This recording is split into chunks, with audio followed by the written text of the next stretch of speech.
guys, in this video of algebra, we will be doing quadratic equations. We will be learning about quadratic equation and explaining the quadratic formula with example. Without taking any longer, let's dive into the video. First thing is quadratic equation. Here it is, a quadratic equation. But I have a question for you. What do you think what makes the above equation a quadratic equation? Yes, I know this is a quadratic equation, but what actually makes this equation a quadratic equation? So the main thing is this 2 or square. If there is a square on a variable which is likely x square, it is called quadratic equation. Let me tell you a fact that do you know the name quadratic comes from quad, which actually means square, because variable gets squared, like for example x squared, or in this situation 5x squared. Let's move on to the standard form. The standard form of quadratic equation is written over here: ax squared plus bx plus c is equal to 0. So the a, b and c are the known values, or you can say the constant, the numbers. And the important thing is that a is not 0 or not equal to 0. X is the variable or unknown, you can say, or the variable that we don't know the value yet. And moving on is the quadratic, the standard form is again written over here, because we are going to learn about 3 different forms, or you can say pattern. The first is in disguise. So in disguise we will write x squared is equals to 3x minus 1. As you can see, this is a quadratic equation, but it is not in a standard form, which is this form. And to solve a quadratic equation, it has to be in a standard form. Now to bring it back to its standard form, what we will do is to take this 3x minus 1 from right hand side and bring it towards the left hand side, towards x squared. And when we do that, our equation will become x squared minus 3x minus 1 is equals to 0. Let's take another example. For example, x is outside and inside the bracket is x minus 1 is equals to 3. Okay, to get it back into the standard form, we will multiply this x to this bracket, and it will become x squared minus x is equals to 3. It is not yet in a standard form, but let's bring it. So for that, we will take this 3 and bring it to the left hand side, which will become x squared minus x minus 3 is equal to 0. These are the standard form, and I will write same example in the standard form part. So x squared minus 3x minus 1 is equals to 0. X squared minus x minus 3 is equal to 0. So in standard form, you don't have to arrange anything or change its position or something. You just have to directly see if it fits in any of the identities, or if there is a common factor, or you can also use the quadratic formula, which we are going to learn later in this video. Now about a, b and c, as I told you that a, b and c are the known values or constant, like this: a, b and c. So let's take the above example, and we will do this. So the value of a from the above example is 1. So we will write our 1 over here, and the value of b over here is minus 3. So we will write minus 3, and the value of c is again minus 1. I'll write over here. Similarly over here, a has again the value of 1, b has value of minus 1, and c has value of minus 3. Simple. Now moving on, to the solutions. If we talk about solution, the solution to quadratic equation are where it is called roots or sometimes zero as well. So there are three different ways to solve a quadratic equation. The first way is that we can factor the quadratic equation. As in my previous video, I have made a video on factorization as well. If you haven't seen that video, I will give the link in the description. Make sure to see to understand the concept of factorization as well. Second is that we can use the method of completing square, or we can also say completing of square.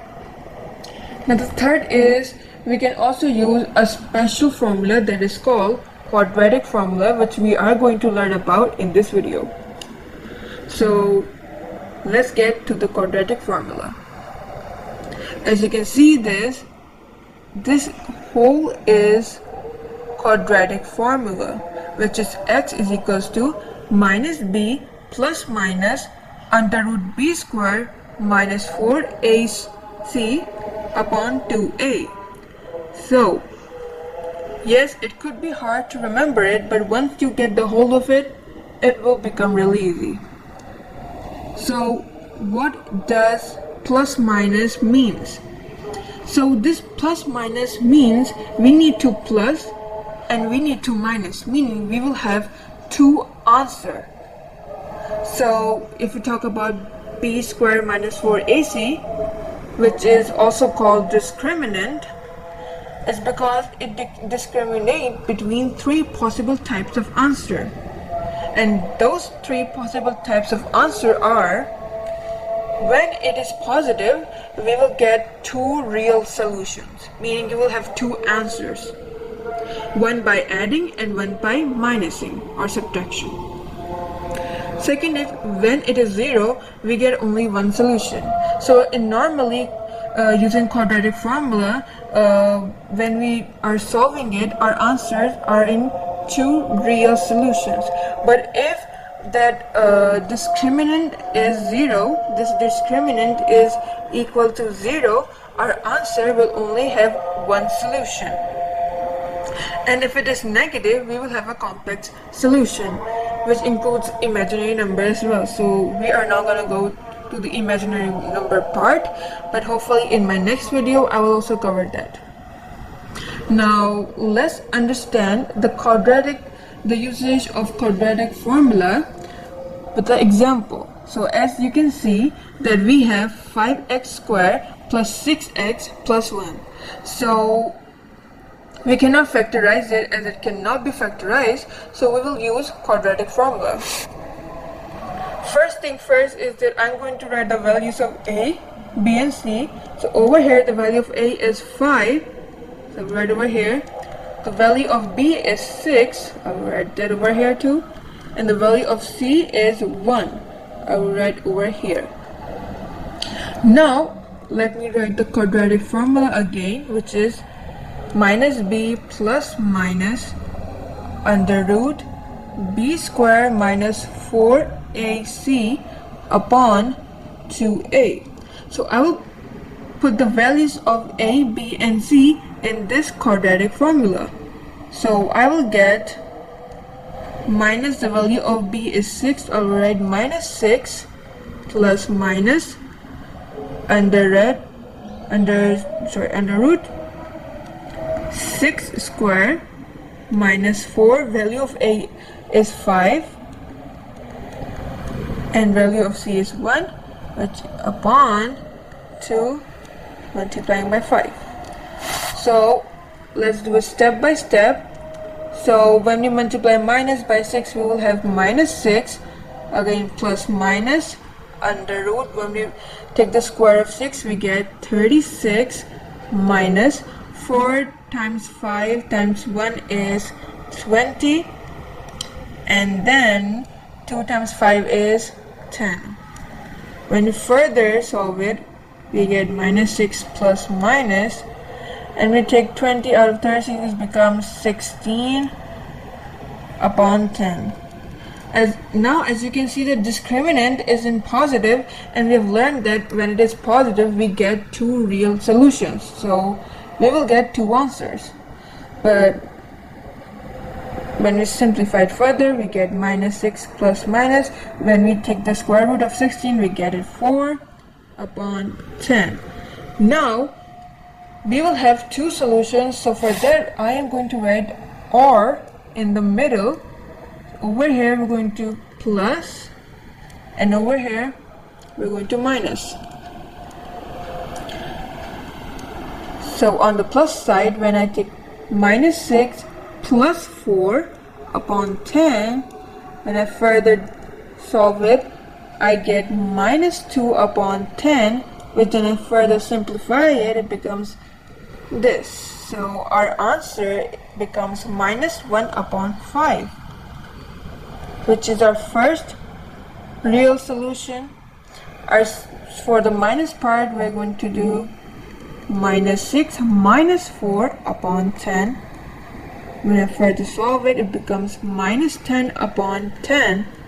And further simplifying, we get minus 1 as our answer. So it means that the two real solutions, if I write, are 1 upon 5 and minus 1. Hope you guys understand the concept of quadratic equation and the formula as well, and also understand how to use it as well. So make sure to like, subscribe and share my video, and also comment down below if you have any problem in solving factorization questions. See you in the next video. Bye.